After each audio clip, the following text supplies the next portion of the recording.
వినాయకుడి గుడి ముందు భక్తులు ఎందుకు గుంజీలు తీస్తారో మీకు తెలుసా?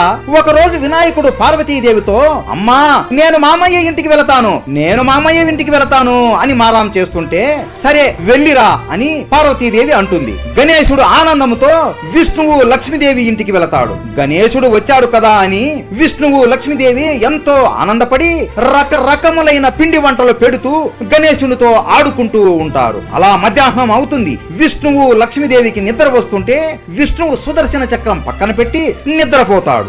వినాయకుడు ఆడుకుంటూ సుదర్శన చక్రం దగ్గరికి వెళ్తాడు. అబ్బా ఇదేదో భలే ఉందే, భలే మెరుస్తుందే, ఇది చూడటానికే ఇంత బాగుంటే ఇక దీనిని రుచి ఎంత బాగుంటుందో అని తొండముతో పట్టుకొని నోటిలోకి వేసుకుంటాడు. అదే సమయానికి రాక్షసులు భూమి మీద దాడి చేస్తుంటే దేవతలందరూ విష్ణువు దగ్గరికి వస్తారు. విష్ణువు త్వరగా నిద్ర నుండి లేచి సుదర్శన చక్రం తీసుకుందాం అని చూస్తే ఎక్కడుంది?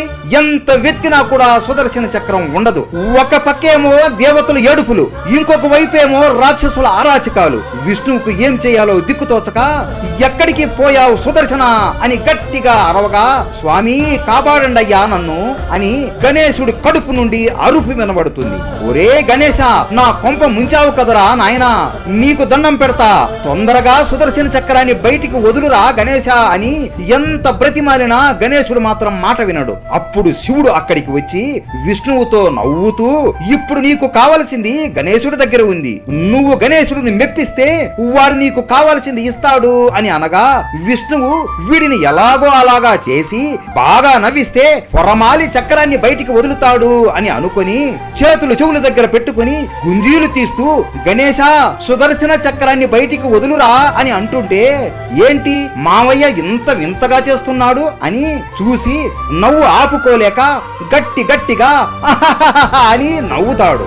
అలా ఆపకుండా నవ్వుతుండడంతో గణేశుడు పొరమాలి దగ్గుతుంటే అప్పుడు సుదర్శన చక్రం గణేశుడు నోటి నుండి బయటికి వచ్చేస్తుంది. విష్ణువు ఆ సుదర్శన చక్రాన్ని త్వరగా తీసుకొని అమ్మయ్య అనుకుని నీకొక దండంరా గణేశ, ఇంకొకసారి ఈ చక్రాన్ని పక్కన పెట్టను అని అనుకొని ఇక నుండి నిన్ను ప్రసన్నం చేసుకోవాలి అంటే ఇలా గుంజీలు తీస్తారులే గణేశ అని విష్ణువు నవ్వుతూ అంటాడు. అలా వినాయకుడిని ప్రసన్నం చేసుకోవడం కోసం భక్తులు కూడా విష్ణువులా గుంజీలు తీయడం ప్రారంభించారు. ఎంతైనా మన బుజ్జి గణపయ్య చిలిపి కన్నయ్య కదా. గణపయ్య అంటే మీకు ఇష్టం ఉంటే సబ్స్క్రైబ్ చేసుకుని గణపతి పప్ప మోరియా అని కామెంట్ చేయండి.